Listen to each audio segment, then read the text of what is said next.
Assalamualaikum students, I am Professor Saklan Kazmi, your accounting teacher. Today we are going to discuss double entry system. अब double entry system होता क्या है?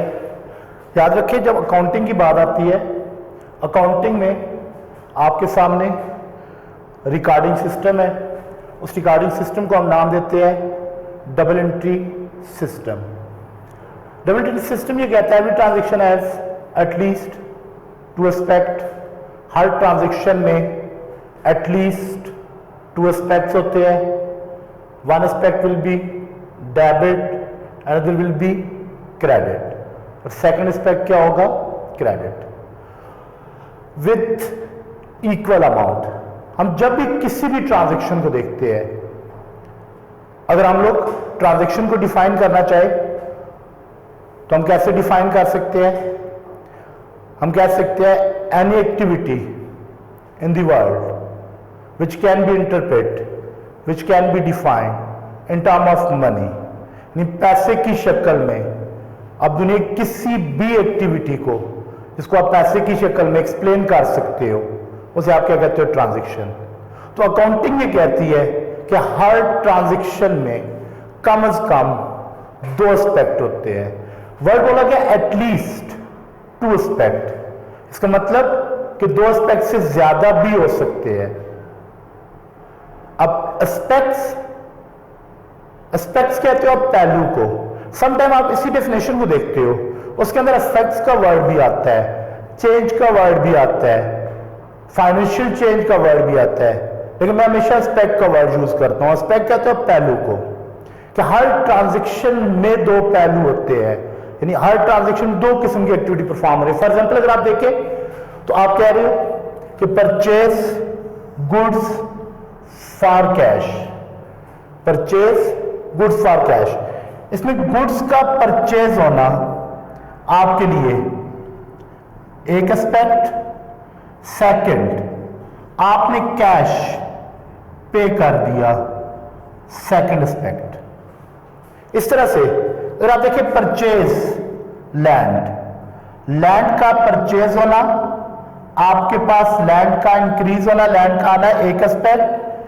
Cash आपके पास second aspect. अब किसी भी transaction को देखें, उसमें एटलीस्ट कम से कम टू एस्पेक्ट्स आपको जरूर मिलेंगे. उसमें एक एस्पेक्ट को आप क्या करते हो? डेबिट. सेकंड को क्या करते हो आप? क्रेडिट. जैसे कि हम लोग डेबिट और क्रेडिट पहले डिस्कस कर चुके हैं क्लास में. तो अब अगर इसके अकाउंटिंग रूल्स को देखें तो अकाउंटिंग रूल्स क्या कहते हैं? कह रहे हैं कि there are 6 categories. One is asset, expense, drawing, revenue, liability and capital. तो बेसिकली जो अकाउंटिंग के रूल है वो चलते हैं इंक्रीज और डिक्रीज पे, कि जब आपके पास कोई कैटेगरी या कोई एस्पेक्ट आपका इंक्रीज हो रहा हो. फॉर एग्जाम्पल अगर आपका एसेट इंक्रीज होता है, उसे आप क्या करोगे? डेबिट. एक्सपेंस इंक्रीज हो, उसे क्या करेंगे आप? डेबिट. ड्राइंग इंक्रीज हो, उसे क्या करेंगे आप? डेबिट. इसी तरह से अगर आप देखें तो रेवेन्यू इंक्रीज करे, उससे आप क्रेडिट. लायबिलिटीज इंक्रीज करे, उससे आप क्रेडिट करेंगे. कैपिटल इंक्रीज करे, आप उसे क्रेडिट करेंगे. अकाउंटिंग रूल्स इंक्रीज और डिक्रीज पे चलते हैं. Increase in total, increase in term of total, जो आपका एस्पेक्ट है उसमें इंक्रीज आ रहा है या क्या आ रहा है? डिक्रीज आ रहा है. अगर डिक्रीज की बात करें तो डिक्रीज में क्या है? अगर आपका एसेट इंक्रीज करे उसे आप डेबिट करते हो, अगर डिक्रीज करे उसे आप क्या करेंगे? क्रेडिट. एक्सपेंस इंक्रीज करे तो उसे क्या करेंगे आप? डेबिट. डिक्रीज करे तो क्या करेंगे आप? क्रेडिट. इस तरीके से ड्राइंग अगर आपकी इंक्रीज करे तो क्या करेंगे आप? डेबिट, और डिक्रीज करे तो क्या करेंगे आप? क्रेडिट. इस तरीके से रेवेन्यू, लायबिलिटीज और कैपिटल अगर इंक्रीज करे तो आप क्या करेंगे? क्रेडिट. और अगर आप डिक्रीज करेंगे, अगर ये डिक्रीज करे उन्हें आप क्या करेंगे? डेबिट करेंगे. अब हमें क्या देखना है? बेसिकली जब भी किसी भी ट्रांजैक्शन को आप रिकॉर्ड करना चाहे तो आपको 4 स्टेप्स फॉलो करने पड़ते हैं. जो फर्स्ट स्टेप है उसके अंदर क्या है कि हर ट्रांजैक्शन में 2 एस्पेक्ट्स होंगे, आपको उन एस्पेक्ट्स को आइडेंटिफाई करना पड़ेगा. फॉर एग्जाम्पल अकाउंटिंग डेफिनेशन क्या कह रही थी डबल एंट्री सिस्टम की? Every transaction has at least 2 aspect. तो हमें सबसे पहले हर ट्रांजैक्शन में 2 टू एस्पेक्ट्स फाइंड आउट करने पड़ेंगे, हमें आइडेंटिफाई करने पड़ेंगे। उसके बाद हमें उसके ऊपर कैटेगरीज देखनी पड़ेगी कि वो एस्पेक्ट किस कैटेगरी में फॉल करता है, वो एस्पेक्ट एसेट में फॉल कर रहा है, एक्सपेंस में फॉल कर रहा है, ड्राइंग फॉल कर रहा है। बेसिकली जो आपके एस्पेक्ट्स है वो आपके जो एस्पेक्ट्स जो अकाउंटिंग रूल्स है, अकाउंटिंग रूल्स फॉलो होते हैं, अप्लाई होते हैं on the basis of categories. उसके बाद आप रूल्स अप्लाई करेंगे और फिर ट्रांजैक्शन को क्या करेंगे, रिकॉर्ड। जैसे अगर आप देखिए फॉर एग्जांपल पहली ट्रांजैक्शन आप पास स्टार्टेड बिजनेस विद कैश। हमने जो कैपिटल की डेफिनेशन पढ़ी हुई है, कैपिटल की डेफिनेशन ही हमने ये पढ़ी है कि वो अमाउंट जिससे ओनर बिजनेस को स्टार्ट करे, या अमूमन एक और डेफिनेशन में बोलता हूं कि वो अमाउंट जो ओनर अपने बिजनेस में कंट्रीब्यूट करे उसे हम क्या कहते हैं, कैपिटल। तो अगर आप देखें तो यहां पर लिखा स्टार्टेड बिजनेस विद कैश, तो फर्स्ट एस्पेक्ट यहां पे क्या आ रहा है, फर्स्ट एस्पेक्ट आपके पास आ रहा है कैपिटल। सेकंड आपके पास कौन सा एस्पेक्ट आ रहा है, सेकंड एस्पेक्ट आ रहा है आपके पास कैश। तो यहां पे अमूमन एक वर्ड स्टेटमेंट बोली जाती है कि याद रखिए कैपिटल किसकी शक्ल में, in the form of cash आ रहा है। अब इसके बाद जब हम इसके ऊपर कैटेगरीज देखें, कैपिटल खुद से एग्जाम्पल भी है, एस्पेक्ट भी है, कैपिटल खुद से कैटेगरी भी है। अब सेकंड क्या है, कैश। कैश आपके पास क्या चीज है, कैश आपके पास एसेट है। जब कैश आपके पास एसेट है तो अब अगर आप देखें बिजनेस में जब कैपिटल आएगा तो कैश की शक्ल में आएगा, और कैश बिजनेस में क्या होगी, बिजनेस में इंक्रीज करेगी। बिजनेस में इंक्रीज करेगी, हम क्या करेंगे उसको डेबिट। अकाउंटिंग रूल्स क्या कह रहे हैं, उसको क्या करना है, डेबिट। इसी तरीके से अगर बिजनेस में क्या कैपिटल बी आएगा, कैपिटल इंक्रीज करेगा, तो कैपिटल को हम क्या करेंगे, क्रेडिट। सबसे पहले हमने क्या किया, ट्रांजैक्शन में टू एस्पेक्ट्स देखे, उसके बाद उनकी कैटेगरी देखी, उसके बाद हमने रूल्स अप्लाई किए। जब रूल अप्लाई किया हमारे पास क्या हुआ, कैपिटल अकाउंट क्या हो रहा है, क्रेडिट, और कैश अकाउंट क्या हो रहा है, डेबिट। अब इसके बाद अगर हम इसको रिकॉर्ड करने जाए तो हम डेबिट को क्या कहते हैं, डेबिट हमारी लेफ्ट हैंड साइड को शो करता है। तो हम अकाउंटिंग एंट्री बनाते हुए जब हम इसको रिकॉर्ड करेंगे तो हम लिखेंगे cash account debit to capital account credit. Cash account को हमने क्या किया, डेबिट, और कैपिटल अकाउंट को क्या किया, क्रेडिट। अब डेबिट किसको कहते हैं, हम जो लेफ्ट हैंड साइड पे लिख रहे हैं उसे हम कहते हैं डेबिट, और जो थोड़ा सा हम राइट हैंड साइड पे करके लिख रहे हैं उसे हम कहते हैं क्रेडिट। अब डेबिट और क्रेडिट में पहले भी डिफाइन कर चुका हूं, है क्या चीज, डेबिट और क्रेडिट का मतलब होता है कि आपके डेबिट शो करता है लेफ्ट हैंड साइड को और क्रेडिट शो करता है किसको, राइट हैंड साइड को। तो आपस एंट्री के बन गई cash account debit and capital account credit. उसके बाद आप किसकी डेफिनेशन क्या कह रही थी कि हर ट्रांजैक्शन में कम से कम कितने एस्पेक्ट होते हैं, टू।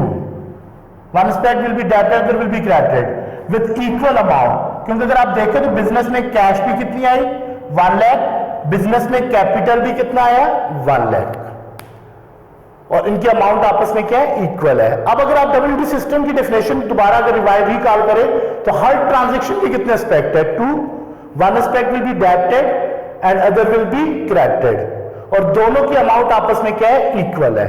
अब यहां पे इसको थोड़ा सा और एक्सप्लेन करके जाते हैं।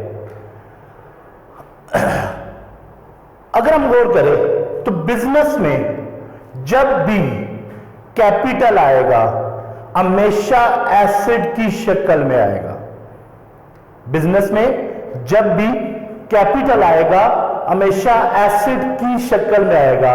वो एसेट कैश भी हो सकता है, कैश के अलावा मल्टीपल एसेट भी हो सकते हैं। फॉर एग्जांपल फर्नीचर हो सकता है, फॉर एग्जांपल लैंड हो सकता है, इक्विपमेंट हो सकता है, प्लांट हो सकता है, उसके अलावा आप मोटर व्हीकल हो सकते हैं, कोई भी एसेट हो सकता है। तो याद रखिएगा, दोबारा बोल रहा हूं कि जब भी बिजनेस में कैपिटल आएगा हमेशा इन दी फॉर्म ऑफ एसेट आएगा, और बिजनेस में एसेट इंक्रीज करेंगे।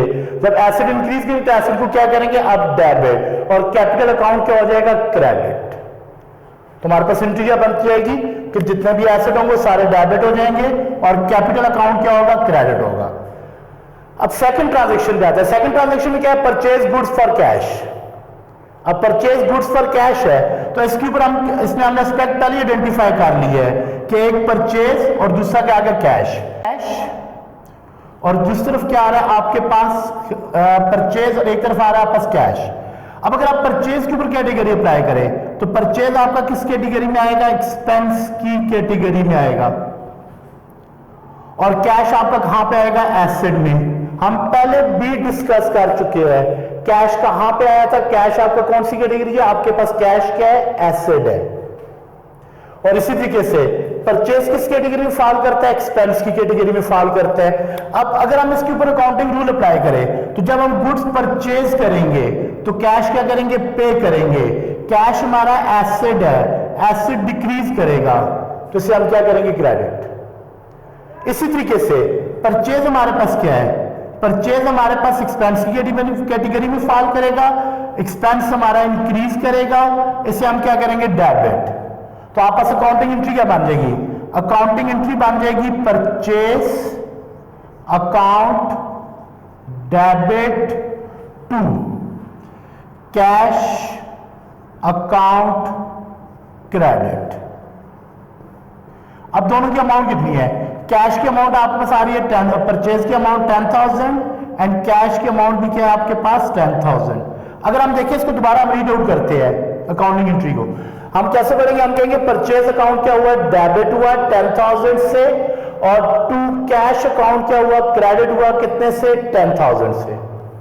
नेक्स्ट पे जाते हैं, देखते हैं हमारे पास क्या है, purchase land, purchase land for cash. एक एस्पेक्ट हमारे पास क्या आ गया, लैंड, सेकंड एस्पेक्ट क्या आ गया हमारे पास, कैश। अब कैश, लैंड भी हमारा एसेट की कैटेगरी में फॉल करता है, कैश भी हमारा एसेट की कैटेगरी में फॉल करता है। अगर हम लैंड परचेज करें तो लैंड हमारे पास क्या करेगी, इंक्रीज, और इसी तरीके से कैश हम पे करेंगे, कैश क्या करेगी, डिक्रीज।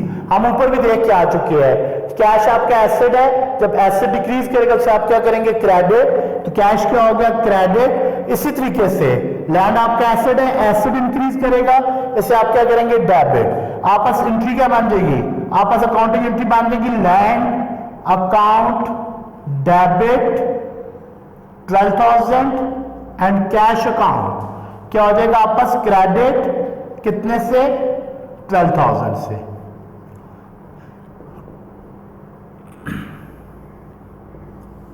यहां तक बात क्लियर कि लैंड अकाउंट क्या हो गया, डेबिट 12,000 एंड कैश अकाउंट क्या हो गया, क्रेडिट कितने से, 12,000 से। नेक्स्ट एग्जांपल पे मूव करते हैं। नेक्स्ट एग्जांपल हमारे पास क्या लिखी है, सोल्ड गुड्स फॉर कैश। मैंने एग्जांपल को कंटिन्यू किया लास्ट टाइम परचेज से, कि यहां पे नीचे फिर आ रहा है सोल्ड फर्नीचर फॉर कैश। मैं लास्ट अभी थोड़ी देर पहले बोला था कि परचेज और सेल का वर्ड मखसूस है गुड्स के लिए, कि जब हम गुड्स परचेज करेंगे तो अकाउंटिंग रिकॉर्ड में परचेज लिखेंगे, जब हम गुड्स सेल करेंगे अकाउंटिंग रिकॉर्ड में क्या लिखेंगे, सेल लिखेंगे। तो यहां पे हमें अकाउंटिंग रिकॉर्ड में क्या लिखना चाहिए, गुड्स के लिए सेल लिखना चाहिए, और गुड्स के अलावा जब कोई भी चीज परचेज करेंगे उसका अपना नाम लिखेंगे।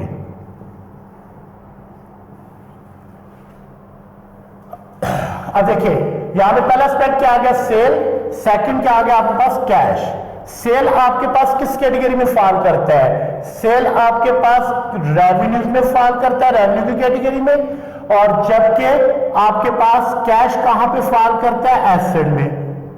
अब अगर हम लोग गुड्स परचेज करें तो कैश पे करते हैं, जब गुड्स सेल करें हम कैश रिसीव करेंगे। कैश हमारे पास क्या है, एसेट, एसेट इंक्रीज करे से हम क्या करेंगे, डेबिट। सेल हमारे पास क्या है, रेवेन्यू, रेवेन्यू इंक्रीज करे से हम क्या करेंगे, क्रेडिट। अब एंट्री क्या बन गई आपके पास, एंट्री बन गई accounting entry, cash account debit to sale account credit, और कितनी अमाउंट आ गई, 14,000। दोबारा से कॉन्सेप्ट रिपीट कर रहा हूं कि सेल का वर्ड मखसूस है गुड्स के लिए। जब हम गुड्स सेल करेंगे हम अकाउंटिंग रिकॉर्ड में सेल लिखेंगे। गुड्स के अलावा कोई भी चीज सेल करेंगे हम उसका अपना नाम लिखेंगे। हमने क्या किया, सोल्ड फर्नीचर। फर्नीचर हमारे पास अगर आप देखें तो अब हम इसको क्या रिकॉर्ड करेंगे, फर्नीचर। फर्नीचर हमारा किस कैटेगरी में फॉल करता है, एसेट। इसी तरीके से किससे परचेज किया? For cash. और जब हम वो फर्नीचर सेल करेंगे तो हम कैश क्या करेंगे? रिसीव करेंगे। कैश भी किस कैटेगरी में आ गया? एसेट। कैश रिसीव करेंगे, एसेट इंक्रीज करेंगे, क्या करेंगे? डेबिट। जबकि फर्नीचर हमारा एसेट है, फर्नीचर सेल करेंगे, एसेट डिक्रीज करेगा, उसको हम क्या करेंगे? क्रेडिट। एंट्री क्या बन गई? एंट्री बन गई cash account debit to furniture account credit. और अमाउंट कितनी है? अमाउंट आपस आ गई 16,000। नेक्स्ट ट्रांजेक्शन है हमारे पास। नेक्स्ट ट्रांजेक्शन कौन सी है? Paid salaries for cash. अब देखिए हमने सैलरीज पे की किस चीज में? हमने सैलरीज पे की कैश में। अब सैलरीज हमारा किस कैटेगरी में फॉल करता है? सैलरीज हमारे पास एक एस्पेक्ट क्या गया? सैलरी। दूसरा क्या गया? कैश। और सैलरी हमारा फॉल करता है एक्सपेंस की कैटेगरी में, जबकि कैश किस कैटेगरी में फॉल करता है? कैश हमारा फॉल करता है एसेट की कैटेगरी में। हमने सैलरीज पे की, जब सैलरीज पे की हमने कैश पे किया। सैलरीज पे होती है इन टर्म ऑफ कैश, तो कैश हमारे पास क्या करेगा? कैश एसेट है, डिक्रीज होगा, क्या हो जाएगा? क्रेडिट। और इसी तरीके से एक्सपेंस हमारा क्या होगा? इंक्रीज होगा। एक्सपेंस को हम क्या करेंगे? डेबिट। हमारे पास एंट्री क्या बनेगी? एंट्री बनेगी salaries account debit to cash account credit. कितनी अमाउंट से? 8,000 से। दोबारा रिपीट करें, हम इसको कैसे पढ़ेंगे? हम कहेंगे सैलरीज अकाउंट क्या हुआ? डेबिट हुआ। Salaries account debit to cash account credit. उसके बाद क्या है? लास्ट ट्रांजेक्शन हमारे पास cash withdraw for personal use. अब देखिए हमने स्टार्ट में ड्राइंग की डेफिनेशन पढ़ी थी। ड्राइंग की डेफिनेशन क्या पढ़ी थी? हमने कहा था कि other than business use is called drawing. It can be personal use, it can be domestic use, it can be household use, any use other than business, उसे हम क्या कहेंगे? हम उसे ड्राइंग का नाम देंगे। तो कैश विड्रॉल पर्सनल यूज के लिए उसे हम क्या नाम देंगे? ड्राइंग का। अब कैश हमारे पास क्या है? कैश हमारे पास एसेट है। एसेट अगर हम देखें तो हमारे पास बिजनेस से गया, बिजनेस में कैश कम हो गया, एसेट डिक्रीज किया तो क्रेडिट, और जबकि ड्राइंग इंक्रीज की उसे हम क्या करेंगे? डेबिट। एंट्री बनेगी drawing account to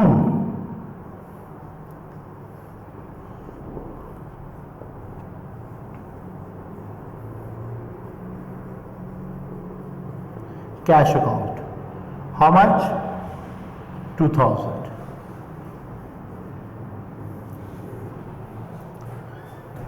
thank you very much बेटा।